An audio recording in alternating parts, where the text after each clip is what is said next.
एक कमेंट किया है जी, जसपाल कौर जी ने पीआर नहीं हो रहा कोई, ऑस्ट्रेलिया में रिश्तेदार 7 ईयर से रह रहे हैं, पीआर नहीं हुआ।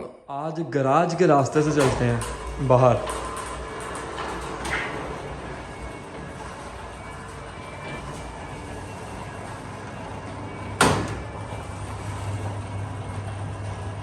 वो सामने कैरावन,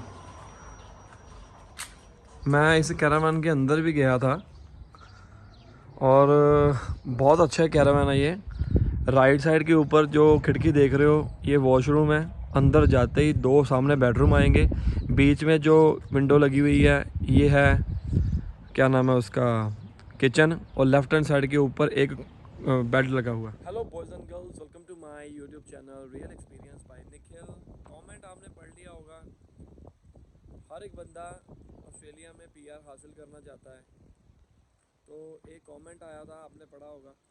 उस कमेंट में लिखा था कि 7 साल हो गए हैं मेरे रिलेटिव को, अभी तक पीआर नहीं हुए। क्या ये बात सच है या नहीं है? क्या हमारी पीआर होगी या नहीं होगी? अगर होगी तो कितने साल में होगी? सारी इन्फॉर्मेशन मैं आपको दूंगा। अपना रियल एक्सपीरियंस आपके सामने मैं शेयर करूंगा। मैं कोई एजेंट तो नहीं हूँ, कोई कंसल्टेंसी नहीं है मेरी आज की डेट में, लेकिन रियल एक्सपीरियंस ज़्यादा मायने रखता है बातों पे। बातें तो हम बहुत करते हैं, उस बात में कितनी सच्चाई है वो मैं आपके सामने थोड़ा सा अपना रियल एक्सपीरियंस शेयर करके प्रेजेंट करूँगा। सबसे पहले हम बात करते हैं इंटरनेशनल स्टूडेंट। इंटरनेशनल स्टूडेंट कब पीआर हासिल कर सकता है अपनी? देखो, हर एक की अलग अलग स्टेज होती है कि कब आप पीआर हासिल कर पाओगे। इंटरनेशनल स्टूडेंट, अब आप +2 के बाद आए हो ग्रेजुएशन करने के लिए, उस हिसाब से अपनी स्टडी जो है उसको कंप्लीट करने के बाद आप टीआर डालोगे। टीआर मतलब टेम्परेरी रेजिडेंसी। टीआर जब पूरी हो जाएगी, टीआर के अंदर अंदर आप पीआर के लिए अप्लाई हो जाओगे, अप्लाई करना शुरू कर दोगे। देखो, आपकी जो स्टडी है, मैं मान के चलता हूँ कि 2 साल की है। +2 के बाद आप 2 साल यहाँ पर आए हो, राइट। 2 साल पूरा करने के बाद आपने टीआर डाल दी, 2 साल आपके वो हो गए। टीआर भी आपको 2 साल की मिल गई, और जब 2 साल की मिल गई उसके अंदर अंदर आपने पीआर डालनी है। अगर तो आपको 491 वीज़ा मिलता है, वो एक प्रोविजनल वीज़ा है जिसके अंदर आपको 5 साल का वीज़ा मिलेगा। 3 साल अपने रीजनल एरिया में रहना होता है। 3 साल की इनकम टैक्स रिटर्न सरकार को दिखानी होती है, 53,600, पता नहीं 900, 54,000 के अकॉर्डिंग मान लो। अब ये नहीं मुझे पता कि आपका टैक्स जो है, टैक्सेबल इनकम 53,900 होनी चाहिए कि आपके अकाउंट में पैसा होना चाहिए, वो आप एजेंट से पूछ लेना। तो 2 साल आपके स्टडी के हो गए, ठीक है। 3 साल की ग्रेजुएशन होती है वैसे तो, 3 साल आपकी ग्रेजुएशन के ऊपर लग गए, और फिर उसके बाद 2 साल की आपको टीआर मिल गई। उसी के बीच में आपने अपनी पीआर डाल लेनी है। 3 साल ग्रेजुएशन, 1.5 साल मैं मान के चलता हूँ टीआर के ऊपर। फिर उसके बाद अगर तो 190 वीज़ा मिलता है आपको या 189 वीज़ा मिलता है, तो वो तो डायरेक्ट पीआर है, उसका तो कोई प्रॉब्लम ही नहीं है, ठीक है। वो तो आपको पीआर मिल गई, मतलब 4.5 साल में आप पीआर हो गए +2 के बाद। और अगर आपका 491 वीज़ा मिलता है, तो वो एक प्रोविजनल वीज़ा है, वो आपको 3 साल रहना पड़ेगा। उसके बाद एलिजिबल हो जाओगे अपनी पीआर डालने के लिए।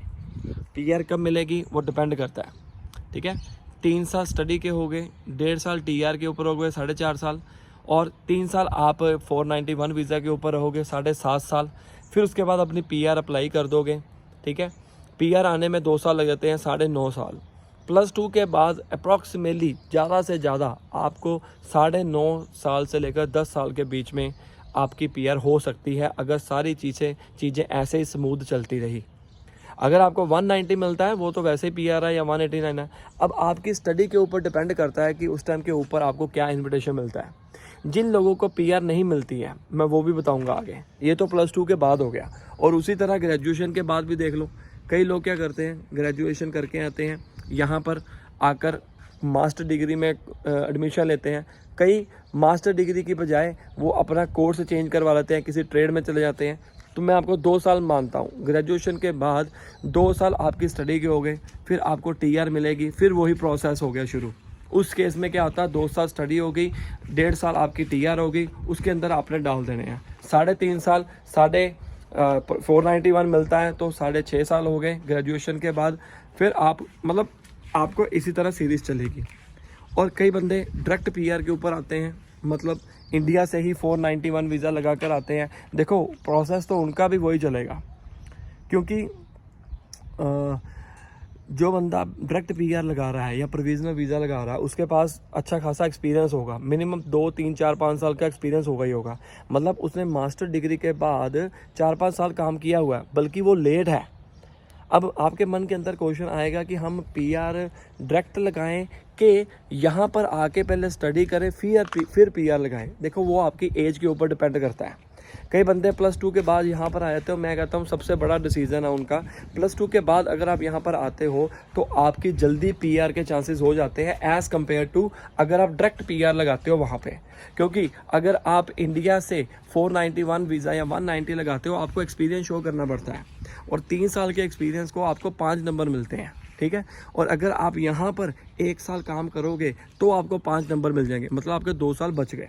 मतलब बेनिफिट तो है ही है यहाँ पर आके PR लगाना है। अब कईयों की एज हो चुकी हुई है, कईयों को बाद में पता चलता है, या कई लोग बाद में डिसीज़न लेते हैं कि हमें ऑस्ट्रेलिया जाना चाहिए। उस केस में तो आप डायरेक्ट PR लगा सकते हो। उस केस में आपको स्टडी यहाँ पर करने का कोई बेनिफिट नहीं होगा, क्योंकि स्टडी के ऊपर भी पैसा लगेगा। अब जब मैं आया था 489 वीज़ा के ऊपर, मुझे 5 साल का एक्सपीरियंस था। मास्टर डिग्री के बाद 5 साल का एक्सपीरियंस था मेरे को।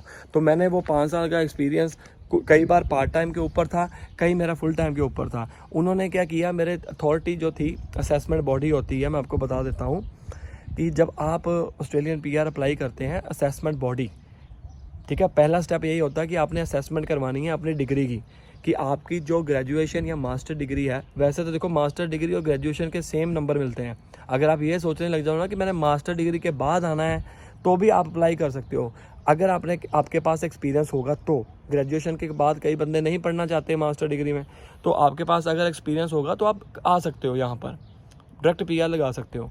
तो मेरे केस में क्या था, 5 साल मेरे थे उसके एक्सपीरियंस के, उन्होंने 3 साल काट लिए, 2 साल बचे, मुझे 2 साल का कोई नंबर ही नहीं मिला, मेरी PR में कोई नंबर ही नहीं मिला मुझे, क्योंकि 3 साल का था। लेकिन यहाँ पर अगर आप करते हो तो आपको 5 नंबर मिल जाते हैं। बहुत सारी और चीज़ें होती हैं, जैसे अगर आप रीजनल एरिया में स्टडी करते हो तो उसको आपको अलग नंबर मिलते हैं। ज़्यादातर जो लोग हैं ना वो रीजनल एरिया में आए, ये मेरी आपसे सजेशन है, क्योंकि रीजनल एरिया में स्टडी के नंबर मिलेंगे। नहीं तो क्या होता है, कई बार मैंने ऐसे देखे हैं, लोग मेलबर्न सिडनी चले जाते हैं, मेट्रो सिटी में चले जाते हैं, उनके एजेंट उनको वहाँ पर भेज देते हैं कोर्स करने के लिए। बाद में जब PR डालनी होती है तो आपको रीजनल एरिया की तरफ मूव करना पड़ता है। तो फ़ायदा क्या, पहले से आ जाओ और ऊपर से आपके स्टडी के नंबर भी चले गए। तो अपना डिसीज़न बहुत अच्छे ढंग से लेना, नहीं तो आपकी PR जो है वो लेट हो सकती है। सारी चीज़ें अगर देखो, ये बताने वाला कोई नहीं होगा, रियल एक्सपीरियंस आपको मैं बता रहा हूँ ताकि आपका टाइम और पैसा वेस्ट ना हो। सारी चीज़ें अगर A to Z आप प्लान के अकॉर्डिंग करोगे ना, यकीन मानो ऑस्ट्रेलिया PR देगा आपको, ज़रूर देगा। अगर लीगल वे के साथ सारी चीज़ें करने लग जाओगे, कोई फ्रॉड नहीं करोगे, कोई गलत काम नहीं करोगे, ठीक है। तो अब बात करते हैं जिन बंदों की PR नहीं होती। देखो वो क्या करते हैं। अब 2 तरह के बंदे होते हैं। पहला बंदा कि वो कहता है कि मुझे PR चाहिए, जैसे तैसे मर्जी करके, मैं कोई गलत काम नहीं करूँगा। मेरे पास कई ऐसे बंदे हैं सिर्फ 20 आवर्स काम करते थे, कोई कैश के ऊपर जॉब नहीं करते थे। कई मेरे रिलेटिव हैं वो सिर्फ 20 आवर्स ही काम करते थे, राइट। अब उनका बिल्कुल सही रहा, 20 आवर्स आपने काम किया और कर ही नहीं सकते उससे ज़्यादा, ठीक है ना, पर वीक के हिसाब से। तो कल को कोई बात होती भी है तो बंदा ठाट से कह सकता है कि भाई मैं लीगल वे के साथ काम कर रहा हूँ, उसकी PR भी जल्दी हो जाएगी। अब देखो आप कुकरी कर रहे हो और आप जो एक्सपीरियंस लिया नहीं है आपने, और आप किसी और प्रोफेशन में जॉब कर रहे हो, तो वो कंसीडर ही नहीं होगा एक्सपीरियंस। अब जो बंदा अपनी स्टडी के रिलेटेड काम करता है, एक्सपीरियंस करता है, दूसरा काम भी करो, ऐसी बात नहीं है। जब आपने PR डालनी है तब उस टाइम के ऊपर आपको एक्सपीरियंस चाहिए होता है अपनी फील्ड के रिलेटेड। वो आपको एजेंट बताएगा कितने महीने, 3 महीने, 6 महीने, 1 साल। कई बंदे देखो उनका इंटरेस्ट नहीं होता है, पर PR के लिए आपको करना पड़ता है ये सारी चीज़ें, ठीक है ना। जो PR हासिल करते हैं वो उनके माइंड में होता है कि मुझे PR हासिल करनी है, उसके बाद मैं जो मर्जी काम करूं लीगल वे के साथ, कोई दिक्कत नहीं है मुझे, ठीक है। पैसा मेरे लिए इतना ज़्यादा इंपॉर्टेंट नहीं है, पैसा ज़रूरी है, कमाओ, अपना खर्चा पानी करो, दैट्स इट। अब दूसरे तरह के बंदे क्या होते हैं कि किसी ने ये कह दिया वो कोर्स कर लिया, किसी ने ये कह दिया वो कोर्स कर लिया, किसी ने वो कह दिया, चले गए। पैसे की कोई परवाह नहीं, पैसा जहाँ जॉब करते रहते हैं, पैसा कमाते रहते हैं, कोई भी जॉब आए करने दो, चाहे उनको उनके पीआर के लिए वो मतलब होता हो, मतलब दूर करती हो चीज़ें। तो आपने ये गलतियाँ नहीं करनी है, कोर्स चेंज ज़्यादा से ज़्यादा नहीं करनी है। अगर आपका मोटिव आपका जो पहले से ही सेट होगा ना, कभी भी आपको ये नहीं हो सकता कि पीआर ना मिले। अगर आप अलग अलग कोर्सेज करने लग गए, कभी वो कर लिया, कभी ये कर लिया, कभी स्टूडेंट वीज़ा डाल लिया, कभी इसी ने वो कह दिया, अपना केस आप खुद ख़राब करते हो। बाकी अपना अपना केस होता है, अपना अपना, ठीक है, सभी का अलग अलग होता है। मैं किसी को गलत नहीं कहता हूँ। मजबूरियाँ, 7 साल से अगर इनके रिश्तेदार को पीआर नहीं मिली है, मैं सिर्फ इनकी बात नहीं कर रहा हूँ, मैं सभी की बात कर रहा हूँ। लोग ऐसे भी हैं 10-10 साल से उनको पीआर नहीं हुई है। वजह क्या हो सकती है? कुछ भी वजह हो सकती है। अगर आप स्ट्रेट फॉरवर्ड सही तरीके के साथ चलोगे ना, तो आपका अच्छा रहेगा। अगर ये 7 साल का कह रहे हैं, मेरे पास ऐसे बंदे भी हैं जिन्होंने 5-5 साल में पीआर हासिल की हुई है, अच्छे ढंग से उनकी आई हुई है पीआर, स्टूडेंट वीज़े के ऊपर आके। बहुत सारे बंदे मिलेंगे आपको, लेकिन वो डिपेंड करता है कि आप किस केस में वेरी करते हो। तो मैं आपको इन द एंड आपको यही सजेस्ट करूँगा, जो इंटरनेशनल स्टूडेंट्स आ रहे हैं, पीआर हासिल करना चाहते हैं, वो अपना प्लान पहले से करें, गलत कोई काम ना करें। अगर आप स्टडी कर रहे हो, अपने एजेंट से पूरा प्लान बना के आओ कि भाई मुझे कितने एक्सपीरियंस चाहिए, कितने आवर्स लगाने हैं मुझे, ताकि बाद में क्या प्रोसेस है, हम अपना कोर्स तो ले आते हैं, बाद में जाकर फिर यहाँ पर चेंज करवाने लग जाते हैं। कई लोग एलई कोर्स करके एलई कोर्स लगा के आते हैं। एलई कोर्स की बजाय ना आप पीटी का पेपर क्वालिफाई करो, या कोई और इंग्लिश प्रोफिशिएंसी टेस्ट क्वालिफाई करो, क्योंकि एलई कोर्स के ज़रिए आप यहाँ तो आ जाओगे, यहाँ पर पैसा बहुत खर्च होगा, एक हफ्ते की फ़ीस बहुत ज़्यादा होती है as compare to PT exam, ठीक है ना। तो अगर पीटी की कोचिंग लेना चाहते हो, मेरा दूसरा चैनल है PT tips and tricks bye Nikhil, और सर्च करिए यहाँ पर यूट्यूब के ऊपर निखिल पीटी, वहाँ पर मेरा चैनल है, मुझसे कॉन्टैक्ट कर सकते हो। तो ये सारा मसला था कि मैं आपको बता दूं कि एक इंटरनेशनल स्टूडेंट कब अपनी पीआर हासिल कर सकता है। बाकी आपके माइंड के अंदर कोई क्वेश्चन है, कोई डाउट है, कमेंट करो, इंस्टाग्राम के ऊपर फॉलो कर लो, और मेरे टेलीग्राम का ग्रुप जो है नीचे ज्वाइन किया हुआ है, मैंने बनाया हुआ है, उसको भी आप ज्वाइन कर सकते हो। मिलते हैं अगली वीडियो में, तब तक के लिए बेस्ट ऑफ लक।